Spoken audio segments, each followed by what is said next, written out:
Hi, I am back. I thought I honestly thought I was going to take more of a break between this video and the last one, but then I had some revelations about the current book that I'm writing or series. I haven't decided if I'm going to split it up into three or just submit it to a publisher all as one, which I will be submitting to a publisher this time around because I have a publisher in mind that I've been in contact with. So that's exciting, but so I guess this is kind of going to be a spoiler, but I also feel like most people aren't going to watch these videos before that book is published anyway. So I had a realization after the last video that I made, which can happen sometimes with my system. There's a lot of things that I don't have knowledge of while writing. Like there's certain things that are being kept from me, what the intent is, what the meaning is, because the way my system works, it's like there's certain things that I'm supposed to discover as through this process of writing and through this process of healing. So I have these like memory blocks and certain information that just kind of doesn't gets taken away from me, or isn't there. And some pieces came together in a pretty dark way, but also enlightening way as for how my alters perceive their universe. So I know I talked. You keep refusing to tell me where the key is! Hello? To hide the key, made it human and sent it to you. My bad. I was watching Buffy before I did this. Anyways, what was I saying? Oh, wait. No. I lost it again. Oh, we're getting close. Come on. Oh, how I said it was either the last video or like 2 videos ago where I talked about how my alters have a belief that when we die, we restart our lives over. And that keeps happening until we learn whatever we're meant to from that life. Again, I'm not declaring this as this is what's happening in our world and this is what reality is. I'm just saying this is how my alters perceive their universe because this is what they are experiencing. This is what I've seen. This is part of what I'm writing about. So this is their quote unquote lived experiences inside my inner world. That's why I think that there's this common theme, and in the beginning there was us, with everything's happened before, everything will happen again. Am I in a time loop? Which I might read some of these poems probably at the end of this video. But for Rewind, and then there was a poem Play where it talks about it doesn't have to happen again when you remember the lives of the past long forgotten. In the last video I made, which is pretty heavy, topic because it was me talking about my trauma and finding myself again. I talked about having this eerie sense of like something sort of daunting lingering over me because I started questioning if the reason I've been feeling so at peace these past few months without realizing it is because I was experiencing suicidal ideation. Because I sort of realized that I didn't know if I wanted there to be anything else for me after I can finish what I feel like my purpose is, which is writing this book. And like what comes after, it was kind of for me like I don't know if I really want to know. And it was really dark and scary, and had to confront that and acknowledge it. I don't want something like that to happen. But that was sort of when later after that video, after I was like rewatching it, I had another one of those sort of dissociative seizure episodes where I sort of realized that when I talked about how there's this space in between life and death that my alters feel that they are from their perceived physical reality and where they go when they die in my inner world, I found out that most of them, I think all of them actually, are there because they've unalived themselves in their physical reality. They've re-experienced all this trauma, went through my lifespan again, and each time different decisions are made. It's like kind of like how you would imagine alternate realities being had. You're not consciously aware that you're making these different decisions, or that you're not aware that you're living this life over, but you have subconscious actions and choices that are being made based on the previous lives before, and also based on what's happening in your life now. That's how they perceive their existence inside. They're re-experiencing my life, my trauma, making these different decisions, and every single time it ends with them taking their own life at their own hands. And I realized for my book, that's what I'm like sort of discovering as I write the story. It's weird. It's like I'm experiencing the story as both the reader and the author. So I've come to understand that that's a conclusion that gets made, information that's revealed. And what my alters are trying to prevent from happening is from me repeating their past histories, essentially. My book is probably going to address not seeing it that way and questioning, well, wouldn't it be better then to just end all of this so all of the suffering just stops? Because that would become kind of the question, right? If how they perceive the world is what's actually happening, if these are actual alternate realities, or just the explanation through DID, which is just that this is just me recreating my trauma and sort of living it over and over again. But in the end, obviously, for anyone gets overly concerned, the purpose, I think, for me writing this is figuring out how to heal and coming to terms with making the harder choice, which is staying and living with it. So, yeah, I was just sort of blown away when I understood. I mean, I had to reread my book like 3 different times now because I was like, it just connected a lot of pieces to me in here that I didn't fully understand before. Like I said, there's a lot of repetition about it's happened already, it's happened again, you're retelling our story. Have I lived this life many times? Am I stuck in a loop? Like it's just so interesting to me how I could have written this whole book and not understood the purpose behind writing it and what it would mean later on, as I sort of kept diving into understanding how my alters have built this world, or how I have, or it's just, again, very complex, as trauma is. So although I had initially intended to take a longer break before doing the next video, after having all those revelations, I was like, well, maybe I need to work through the rest of these videos, series of videos. This might be the last one, we'll see, where I revisit my trauma and stuff, because it might give me some further insight onto my writing and how my book's going to end and all of that. So yeah, let's dive in, I guess. I will probably, start crying again at some point, but I know I gave the same trigger warnings in the last video, but I think just further reiterate, this video is going to probably get a lot darker. I know there were some dark things said in the last one, but that was sort of the introduction to what's going to happen next in my life. Revisiting these experiences that I had growing up in a extremely abusive household, that was pretty tame compared to what happens next.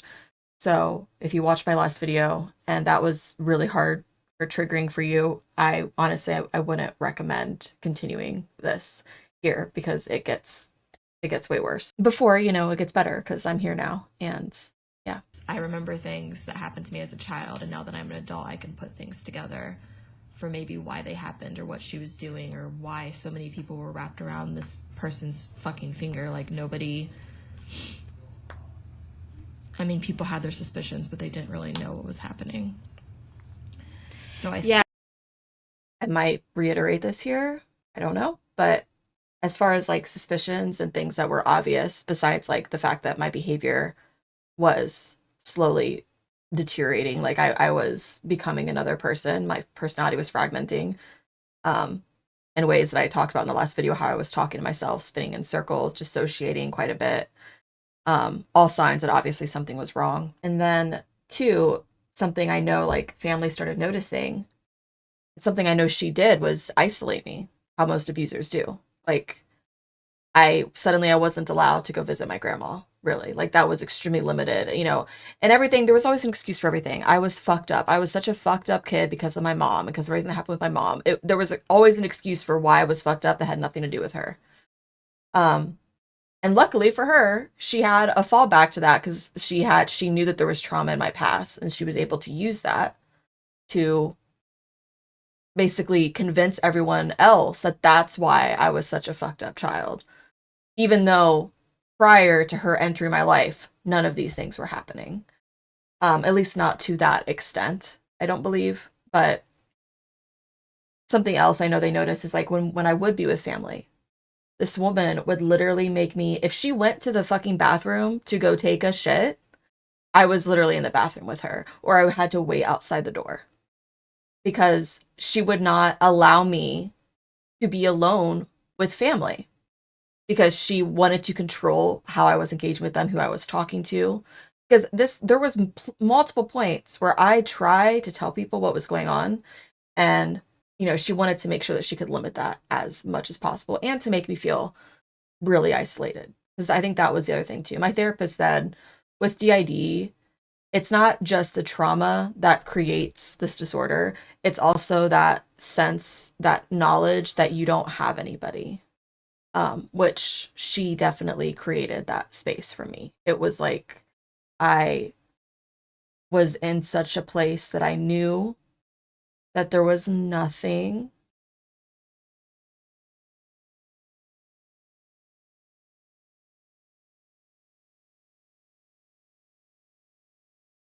there was never anything that I could say. There was never anything I could do to get out of the situation I was in. I was stuck and incredibly alone. And when you combine that with trauma, that's also a lot of times when it gives this atmosphere, this environment where DID can manifest. She kind of blamed a lot of the things on my mom, which was easy to do because my mom wasn't the best person either. Why so many people were wrapped around this person's fucking finger. Like nobody... I mean, people had their suspicions, but they didn't really know what was happening. So I think that's not an entirely fair assessment, by the way. I think that's me trying to protect my family, because I try to tell people what was going on multiple occasions. There were some members of my family that did know what was going on. I think they just maybe didn't want to believe it. But I don't think it's fair assessment to say that they didn't really know what was going on, because I tried to reach out to people. Just to push back a little bit on what I just said there, I also think that's a little bit unfair too, because I don't really fully know what people outside of the situation, besides the parent that was involved with this person, I don't know how much they really saw, what was happening in the background of that, what they really could have done. Because I think there was also a fear of like, if they tried to do anything, the more they tried to speak up on it, the further she would pull me away. That's pretty much what happened with my grandma. She tried to say something after I said something to her, and then suddenly I wasn't allowed to really see her anymore. And when I did, it was like big family gatherings, but like came a point where like she would not really let me go visit my grandma. She would always have an excuse until at some point there was no more excuses left, but it was so controlled. So I think there was probably a fear of like what could be done. And then also I think more of a protection probably happening for my dad, because he was the person involved with this person, because reporting something would also include reporting my dad, right? Because he was in the house. So whatever was going on, he was, from their perspective, he would have either had to be a witness to it or he was a part of it. Again, I'm not excusing the fact that nobody did anything.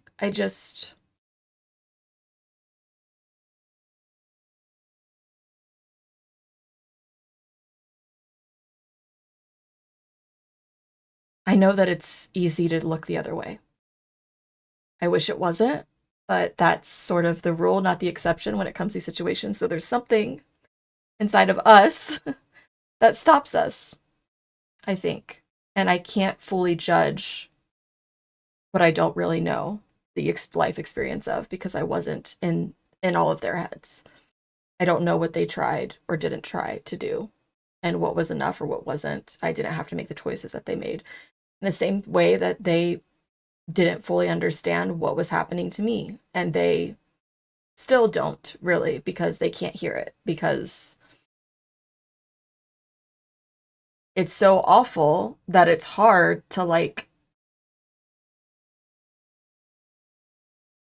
I think it's just really hard to look at it from their perspective and recognize that this was possible, that all of this happened, and that someone that they love was involved in it. My dad's girlfriend would basically blame my behavior, the issues that people were seeing, like the maladaptive daydreaming disorder, and honestly, probably some of the stuff to do with me having ADHD was probably some of my again, I'm not sure at this point, you know, how much. I think my brain, obviously, especially based on like things with family and other families' diagnoses now, I think my brain was already susceptible. Like I think I already had a neurodivergent brain. But when you compound that with trauma, all of those symptoms, suddenly it's going to change how functional I'm able to be, compounded with all of the already neurodivergence that it was existing and the way that my brain formed already. So it's complicated. I don't know how much was from trauma or how much was from my brain being the way that it was. I think it's really, at the end of the day, I think it's just a combination of both as far as how my behavior was in response to being abused. Which you can't really like fully pathologize that, right? Because it's not a pre-existing condition, being traumatized. It's something that happens after. Behavior was linked to, but I wouldn't have known it at the time. And possibly being autistic, since that's obviously been something that's been brought up to me. But basically all those behaviors were being, they were my I'm just going to call her my stepmom at the time, was making it seem like that's why I was behaving this way, not because of what was going on in their household. I think things got worse when we moved, but I don't remember. Like I said, I don't have a whole lot of memories from when I was like, I don't know. I have had some memories since then that I've recalled back.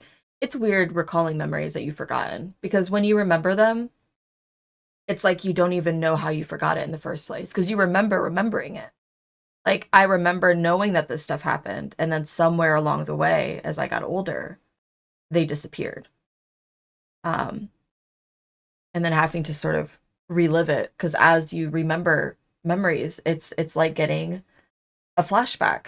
Like certain smells or emotions will sort of trigger it inside of me, where I'm suddenly not present here anymore. I'm re-experiencing something that happened a long time ago. Like I do remember at that first house having a tantrum, what they would call a tantrum, which is something I remember my dad being very like confused by at the time, not understanding why, because I didn't want him to leave for work because I was scared of her and I didn't want him to leave. And I just had a full breakdown because I just didn't want to be stuck alone with her from that time until she took me to school. So I think there was a lot more that had happened at that house. I don't have access to all of that anymore. Teachers noticed something wasn't right with my behavior, but I don't recall it ever being brought up about, I don't recall ever being asked. I think it was brought up. Here's the thing, because when I started masturbating at a young age, I was also masturbating in public, like at school, which if you've ever worked with kids, that does happen. And I'm telling you right now, the number of times people have like looked the other way or made excuses about it. If a child is masturbating in public, there is something wrong. I don't care how nice their parents are. I don't care what you think you know about the child. There is something wrong. Point blank, period. And it doesn't necessarily mean it's even like the parents doing. It could be like another family member. It could be somebody, another adult figure in their life. You don't know. It's not up to you to make the assumption of what's happening. But I think there is a lack of responsibility where teachers aren't comfortable and seeing something not being normal and then just not doing anything about it, because I couldn't see anything happening. Like I couldn't see mom or dad doing that. Like what could have happened? There's no way, right? Like honestly, if a child is masturbating in public, and I'm talking to child like kindergarten, first grade, like really anybody though, like that's not normal behavior. Sorry, I'm feeling a little bit angry now because like thinking back on this, especially because I've worked with kids, yeah, something should have been reported. Something should have been reported. There was one time that it was, but I don't believe it was from teachers. At least that's not what I was told. Unless I was lied to, which could also be a full possibility because I was a child, so I wouldn't know. I think that this occurred like either second or third grade. I'm going to hold off on that story because I don't know if I'll probably bring that up if somebody was hurting me at school. And it got to a point, and this is the thing, and this is what really needs to be, I think, what, and maybe it is, but I don't know. At the time, it felt like, I think because I try to reach out to the people that I trusted most, which is my family, and they didn't believe me. And it got to a point where I was so terrified of this person that I was scared to say anything. Like, I was terrified to say anything. I didn't understand that the things that were being done to me and the things that I was being threatened with, that they wouldn't have actually likely occurred. And, or I don't know, maybe she was that effing crazy. I actually don't really know. But likely a lot of the threats that were being made were just that, threats. But I'll get into that later. Yeah, but the thing is like when I'm already experiencing the type of trauma and abuse that I was, they weren't really just threats though. Like there were certain things I don't think she could have gotten away with doing because she was very calculated in how she abused me. But there were multiple instances where this woman could have killed me. Instances of me being held underwater, me being strangled, choked, things shoved down my throat. So I don't know if I can really say for certain that the threats that she was making wouldn't have occurred because what was already happening in that house was unspeakable violence to a child that could most certainly lead to my death. Later in this video, but she put a lot of fear into me where I was terrified to say absolutely anything. I didn't really think that I had a safe space to go to. I would do anything that she told me to do because I believed her when she would threaten me. Okay. She would take my tongue and pull it out of my mouth and have scissors over my mouth. It was either scissors or a knife, and she threatened to cut it off. Told me that she would cut it off, and I believed her.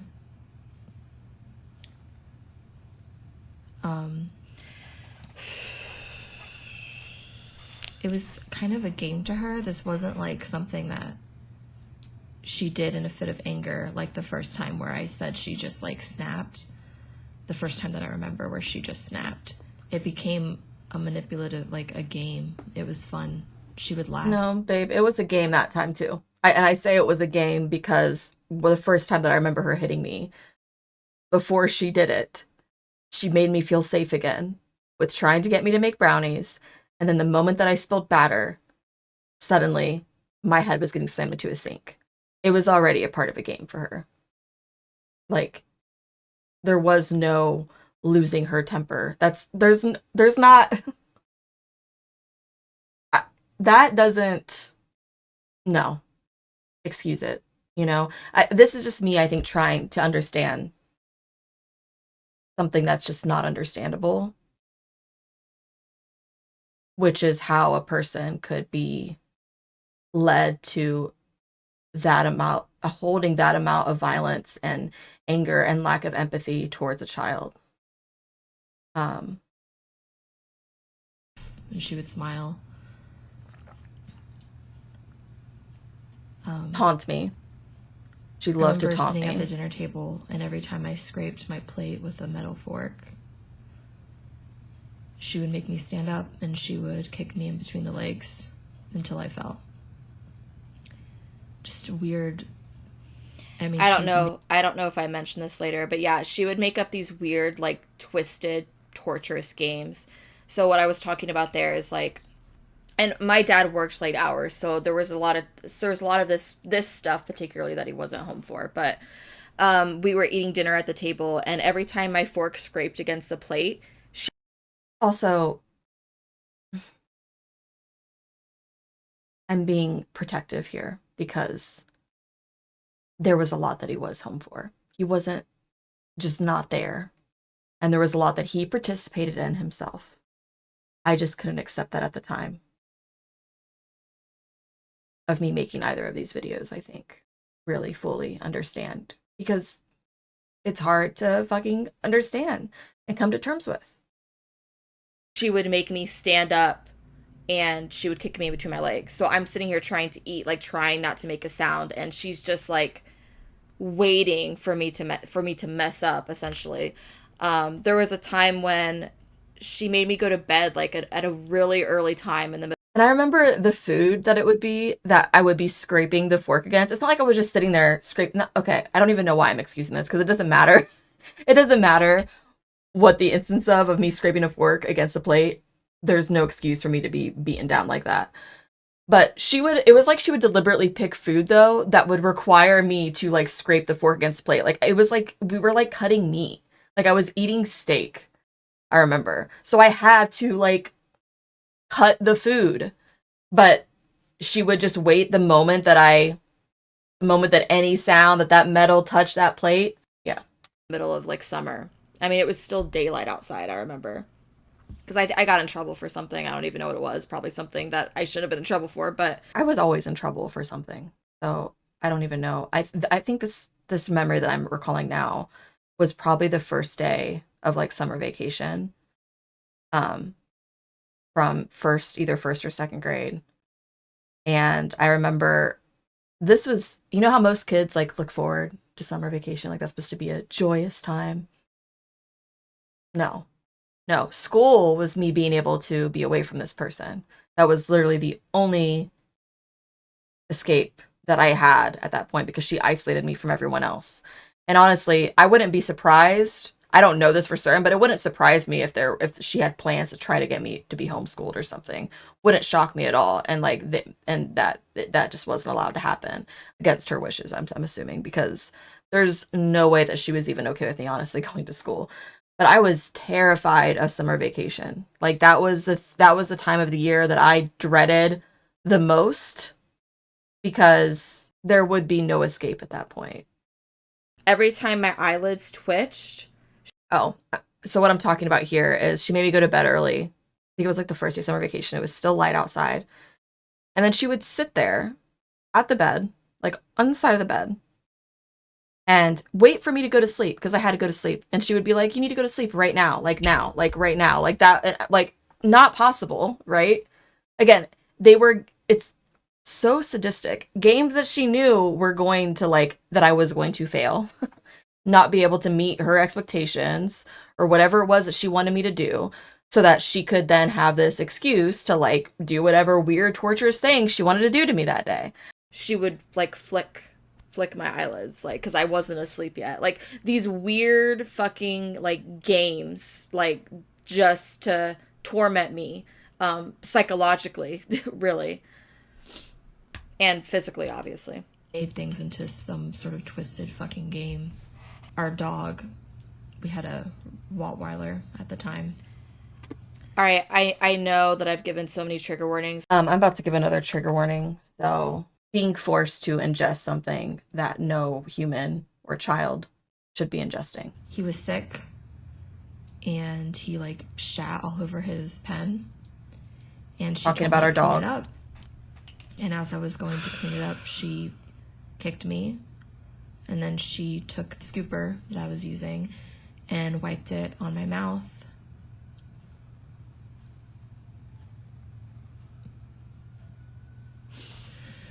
And made me lick it off.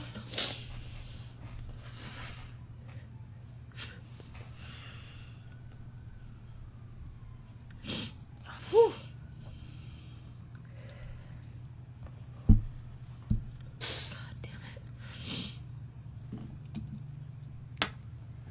Okay, I'm gonna pause for a minute. Okay.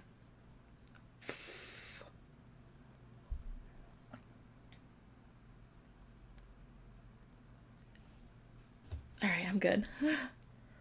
Oh. Oh, okay.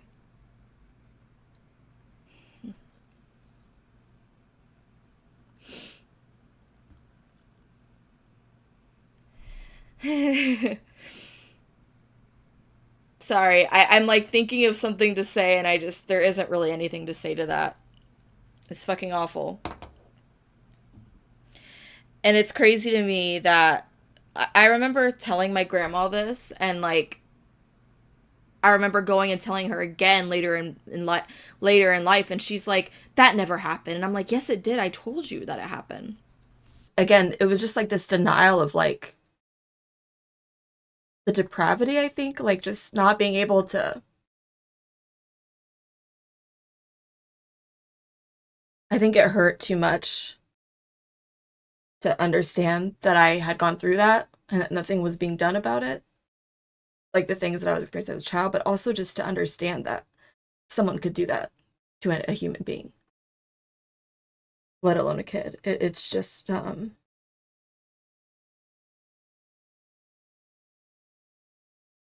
it's easy for people to not want to believe these things, you know? Easier. It's like my family purposely forgets this stuff because it's so hard for them to hear and accept that it happened. It's like I don't know. I don't understand how you could not remember me telling you that when I've said it multiple times. Like, she did do that a lot though, sometimes, because she did that with her own kids too. Like, she was in denial about multiple, like at least two of her children being drug addicts, even though we've everybody witnessed it, seen it, knew it was happening, and in her mind it was like, nope, I say it's not happening, so therefore it's not happening. Whoop, like, so it could have just been a denial thing. Fully just trying to selfishly protect themselves in a way, but the thing of it is, it's like, and that's why I wouldn't talk about it much with them for so long, or I didn't get the help that I needed, because I was concerned about how my abuse that I went through was impacting them. And I'm at a place now where I'm like, fuck that. I don't care. They are not the victim in the situation, and I do care, to be fair. I don't think you ever really stop caring. I think it's a nice thought. Um, but to not care, I think that would mean the abuse that I went through took something away from me that is innate within me, and that is that I have empathy for people, and sometimes in the face of things that most people wouldn't. Um, I think it's a product of being a part of a family that where you experience such horrific things. You sort of have to. Through healing, there is really no other route other than trying to understand what happened and trying to look at the other side of it, because how else are you ever going to be so cute?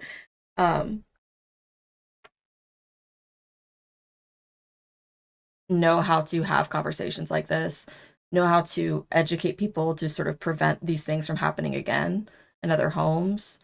Um, Having that empathy to understand why so many families look away, why it is the rule and not the exception that families who know a child and their family is being abused don't do anything to stop it. I don't think demonizing and villainizing them for it helps. I also just think that's sort of what's easy for society to do. I think it's harder to actually look at the darkness inside of us and recognize that it's something that exists inside of all of us, and how we allow ourselves to become aware of it enough to acknowledge it and to prevent things like this from continuing in households. I feel like I just rambled a little bit, so I don't know if any of my sentences there made sense. I'm a little dissociated and a little triggered, so. Terrified to leave my room one time. Oh, She told me. shit. Okay. This is a bad one too. Just warning. Yeah, trigger warning for strangulation and being choked by something. Bad. Bad, bad. Time because she told me not to, and I was so terrified. So what I said, if you missed it, I I was terrified to leave my room once because she told me to go to my room for whatever reason that I wasn't allowed to leave. And I was so terrified that I pissed myself because I was scared to just walk out down the hall and go to the bathroom. I just imagine a child be like, kids get sent to their room all the time, right? Imagine being so terrified to leave your room after being told to go to your room that you end up just going to the bathroom on the floor because you can't hold it, because you're too scared to just even let someone know that you have to go to the bathroom. I mean, the amount of fear that I was in for so long, I wouldn't have survived if it weren't for my dissociative identity disorder developing, or how my therapist likes to refer to it, which is, I think, dissociative identity survival system, because ultimately that's what it is. It's a way to survive things that no child should ever have to experience. I was trying to hold it, and then I just couldn't, and I peed my pants, and it was white carpet, and at that point I had to tell her because it was in the middle of the room, and I had to tell her.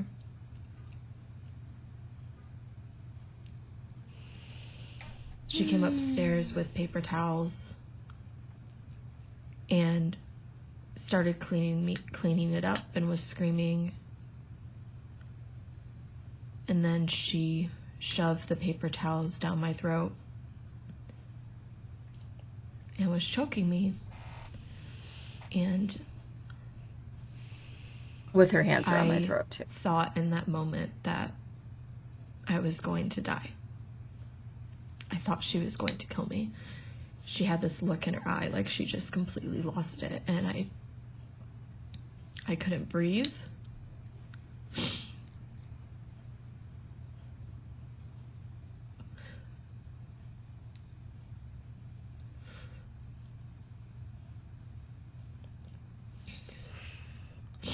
One weekend when I was visiting my mom, she asked me how I got bruises. So my mom had my mom had visitation rights at this time still. So I was going to my mom's like every other weekend. She lived like 3 hours away. We would drive halfway and like have a meeting point, and then that's how I would, go visit her. Well, I had bruises and stuff, but it was always sort of played off. I was a pretty adventurous kid. I liked to play outdoors. And it was always played off like, I just fell outside. There was never anything. I don't think I was really adventurous anymore at that point, but that's how I grew up before she entered my life. And if I had the opportunity, I wanted to be outside playing. But I don't know exactly how she got away with explaining all these bruises, but it would always just be like something happened at the playground, something happened outside, I was climbing a tree. There was just always an excuse for it. A lot of it was mental, or it was things that didn't really leave a mark, I wouldn't necessarily. I probably correct this here, but I would not say that I didn't have marks on my body. I think that there were. I just think that I have my own warped understanding of it because of the manipulation and the brainwashing that she did to everyone around me and to myself included. I really say that they didn't leave a mark because honestly I don't know if I would remember that, but it was stuff that there was always a reason for why it was there, and it might have not been visible necessarily. I think this might be me subconsciously making excuses for why nobody did anything. Don't pull my zipper down, child. Remembering having some of the memories I have a really hard time to think that there was like not visible signs of abuse just on my body. Like I don't know if I buy that. I think that was just sort of me making an excuse to try to make sense of it, of why nobody did anything. Why no one did anything. Yeah. Dog shit. It's not like there's really evidence of her making, like there was never anything. Although I did get worms. Besides the fact that you got worms. Yeah. There was always a way for her to explain something. Wonder how that could have possibly happened. So I told my mom. I tried so many times to reach out to people. The only one that really listened was my dad's mother, my grandmother, but I barely was allowed to see her because I think she knew that I was talking. And as much as I love my grandma, Um, like seriously, like she's like the only one in my Boy. family that I still really have a connection to. You gotta stop. She didn't know how to deal with this, and to her credit, she also was extremely abused as a child, and I just think, you know, we've had conversations, and when I ask her why she never did anything, she usually it's I don't know, and like she's mad at herself, like she doesn't really know. It's almost like there's their its own freeze response when a child comes to you and tries to tell you that something Like really they're bad's having their going own on. trauma response to your trauma. Yeah. I don't know, you know. I wouldn't say that I've necessarily forgiven her for it, but Oh, we I've definitely have moved now. past that. At least in our relationship, it's not something that I hold against her anymore. It's not something I need to talk about. But there are other people in the family that I definitely Better on would you. not say that about. But that has to do more with them gaslighting me and making me think I'm crazy in order to protect their own ass. I don't know. I don't know what she was saying to make them think that I was lying. After I told my mom that she threw me down the stairs, and that's how I got the bruises. If this is the time mom that I took was thinking of, I don't know if this is the exact time that I'm thinking of. I think she probably did this multiple times, but I know there was a time where she threw me down the stairs, and again, it was like one of her games. Like we were moving stuff from the basement up the stairs, and she would purposely like trip me or like push me down the stairs. Like it was just demented But then the excuse was probably like, oh, I fell down the stairs. Probably. ass person. And that is what I mean. I think I had mentioned this briefly in the live stream, probably the part that was cut out. You know, as an abuse survivor, I will sit here and tell you, and that the person who abused me was just fucking evil, and I don't care. Like that's how I see it. I don't know. I think it's. She was sadistic, psychopathic, but I don't know. I just think like at one point she was just a kid too, and I don't know like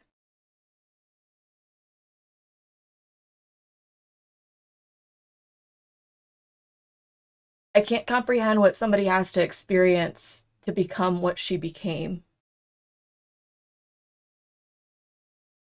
I know enough to know that her family, parts of her family were just as fucked up as she was. So yeah, I don't think it's as black and white as it's easy to think that when you experience stuff like this, but I'm not at a point where I feel like I have to hate her necessarily. I feel more indifferent towards her. I think I could have empathy for the child that she once was,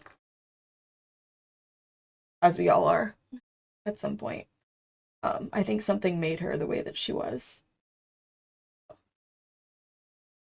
Guarantee you, the person that hurt me, I guaranteed some really messed up stuff that happened in her childhood. I don't care. She was fucking evil and demented and like just very Obviously this sick, Breda hasn't sick done that growth individual. yet, but and I don't, to be clear, I don't think there's anything wrong with hating your abuser at all. Like I just want to make that clear. Wherever part of your process of healing that you're at, if that's where you need to stay, if it's just a stepping stone into your non-linear healing journey, either or is fine. I just, from my experience, holding on to that hatred hasn't really gotten me anywhere good. It's just brought me, I think, more pain. So that's why where I'm at now, I feel like I've let go of a lot of that.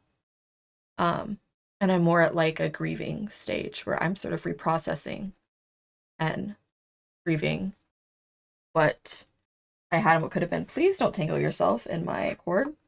Oh, not do that, baby. I'm gonna sit on my desk.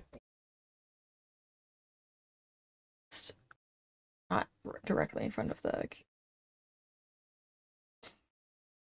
And if a hell existed, Sabrina. she would deserve to go there. That's how I feel about it. And I have talked multiple times about how hell is an immoral concept, but in this case, I will make an exception. Okay, so because I was kept pausing it. I told my mom. My mom was asking me how I got these bruises on my leg. I told her that my stepmom pushed me down the stairs. She took me to go get checked at the hospital. I think for child abuse or whatever. I don't know. Like they like examined my body and stuff. And I will get into the next of it here. And then I went back home to my dad and my stepmom after all of that. They were asking me about it. I was hoping they wouldn't know about it. And yeah, I was terrified because I was told, I was promised that they wouldn't find out, because that's what I kept asking. Like, you can't tell them, you can't tell them. And I think the suspicion was that my mom was like making it up or something, or trying to force me to say something because she wanted to get custody of me or something, which could have definitely been some of her motivation, because my mom wasn't a stable person. But there was so much unreliability going on there that like people didn't know who to listen to, and apparently no one's going to listen to the kids. So I went back home to my dad's, and they obviously were contacted and they knew that it happened. I think in my head I thought they wouldn't know. I think I probably begged my mom not to tell them. I thought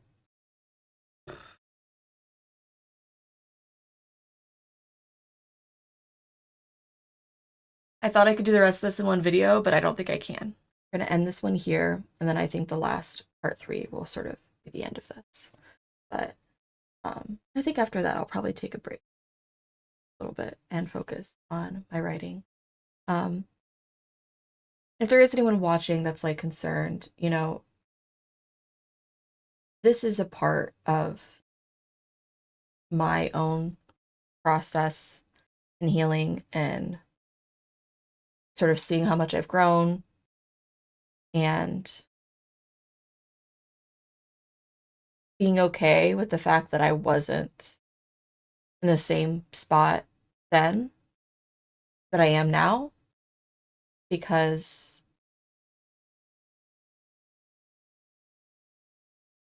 I don't really think I had another choice, it's just not.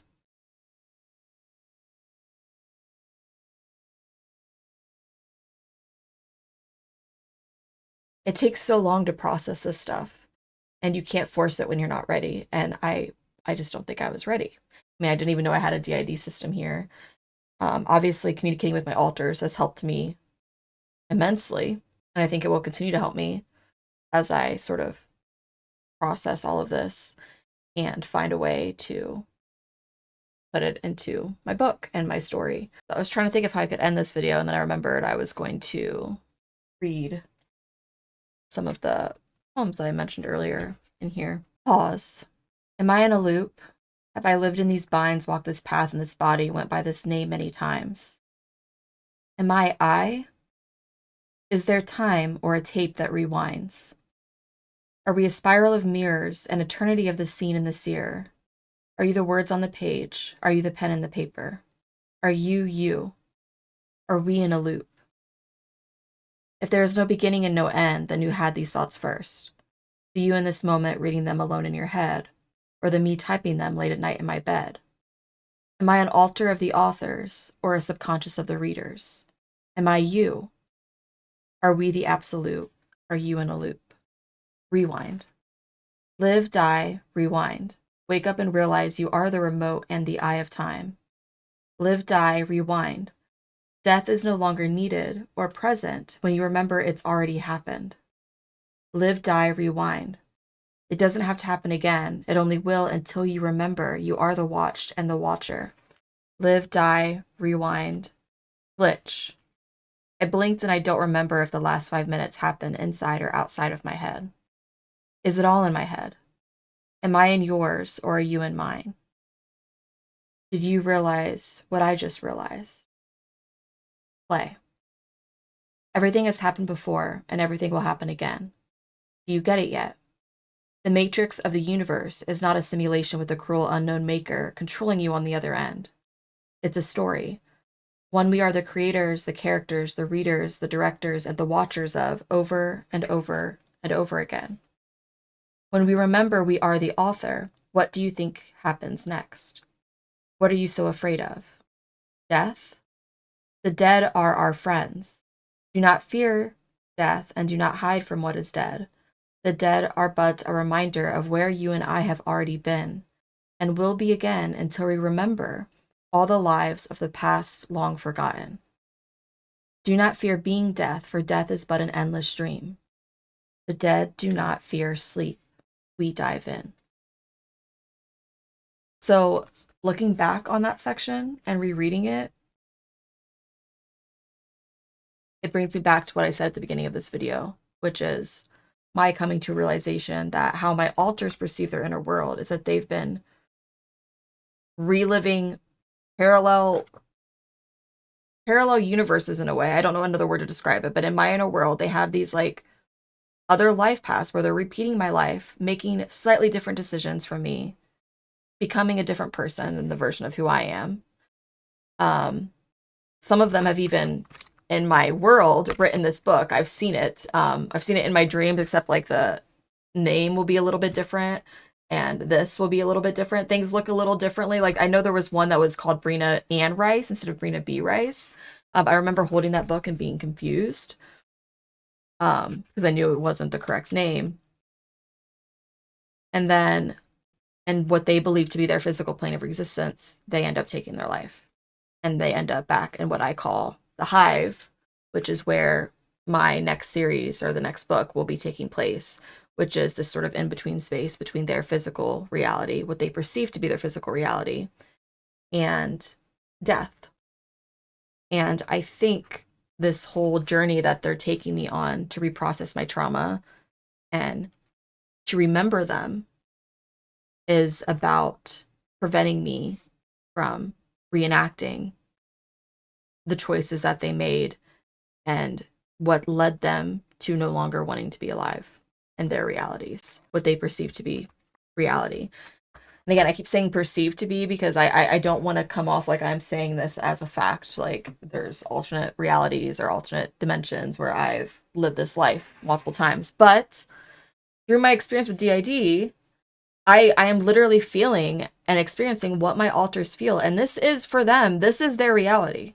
This is what they're experiencing. This is their lived experience. So regardless of what I believe, whatever questions I could have, it's hard for me to like, I can't question that because this whole world has been created in my head to process my trauma. It's where my alters are living their lives and this space in between what they perceive their life and death. So this is their lived experience. Like what I can't, how exactly am I supposed to argue with that? I can't argue with it.